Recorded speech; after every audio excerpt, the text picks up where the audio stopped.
we're gonna talk about the 3 bears, not the Goldilocks ones, but there are 3 bears that we like to utilize in patient care. There's little bear, low bear, and high bear. We had a little bit of a disagreement about the names of them. We agreed. I was right. There's also He variations. agrees with me now. There's the breakdancing bear. There's some other ones. That one's not therapeutic. That one's not musculoskeletally therapeutic. It is in certain instances. It's a twerking bear, is what it is. No, apparently that's this not the breakdancing bear I'm talking about. This is Can how we Corey cut spends his weekend. You do whatever you want. No, okay. Back to the little bear. Okay, so little bear is a variation of high bear, and low bear is actually a little bit of a different exercise. So the little bear I love to use in postpartum recovery, and I really specifically like this exercise for prolapse cases, and specifically prolapse cases in newly postpartum women, because the little bear is going to be, so our bear positions are when we're in a quadruped position and our knees are slightly outside of our hips, our toes are tucked under, and we're going to be lifting the pelvis by bringing these up off of the floor. Our position, the position of our arms will change for the little bear, the low bear, and the high bear, and that will also help to change the position of the pelvis. But for little bear specifically, we're going to have our forearms flat on the ground, and our butt's going to be up in the air but not arched. We're going to have a nice neutral spine. Our hands are a little bit closer than our elbows, and this is kind of similar to the 3-month prone exercise in its set up for the upper extremity. And then we're going to keep our spine in a neutral position, tuck our toes under, and lift the pelvis up. So this position is easier for stabilizing the upper extremity, which is why I like it for newly postpartum women, because it is harder to get stability in the early postpartum time period. But it brings the pelvis higher than the diaphragm. So we can strengthen the diaphragm, we can offload the pelvic floor, which is really, really helpful in prolapse cases, and still work on generating intra-abdominal pressure between the diaphragm and the pelvic floor and the entire abdominal wall in a way that is sustainable for a newly postpartum woman. So that's one of my favorite exercises for new postpartum and for prolapse cases. Yeah. Tell me about low bear. So low bear, the one main difference between low bear and little bear is that we're going to be supporting on our hands instead of our elbows. And the other thing with that is that our pelvis and our rib cage or shoulders are actually going to be more in a straight line than they are inverted or different. So I'm going to be here, knees just outside my hips, but hips directly over my knees, hands directly under my shoulders, and a slight bend in the elbows while pushing away from the ground.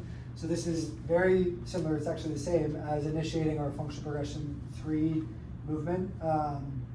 And all of those principles kind of, they align, they all stay the same regardless of what movement we're doing. So if I'm hand loaded and I'm in a quadruped position, then I want them directly under my shoulders, and I want this part of my hand to be in contact with the ground. And to be a little bit more specific, I want 4 points of contact of my hand on the ground and my fingertips to be touching.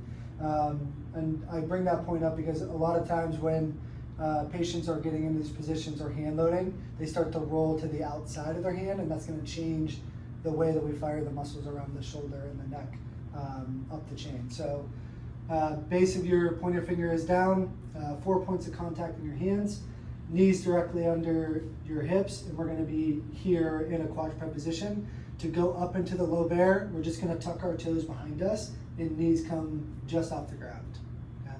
And so when that happens, a lot of times what we'll look for is, does support change around the shoulders, or does the position of the low back stay in an ideal or neutral position. So what we're looking for there is we're staying away from the ground, knees come up, I'm not arching, I'm not rounding, I'm just neutral, and we're just going to hold that with really good pressure and breathing within the lower pelvic region there. Excellent. Yeah. So high bear would be taking the low bear and then inverting the pelvic floor over top of the diaphragm like we did in little bear, but instead of being on forearms, we're going to be back up on the hands. So functional progression 4, which all of the functional progression exercises that Dr. Erica Bolin put together are based on DNS principles, which is why you'll see the exact same thing here.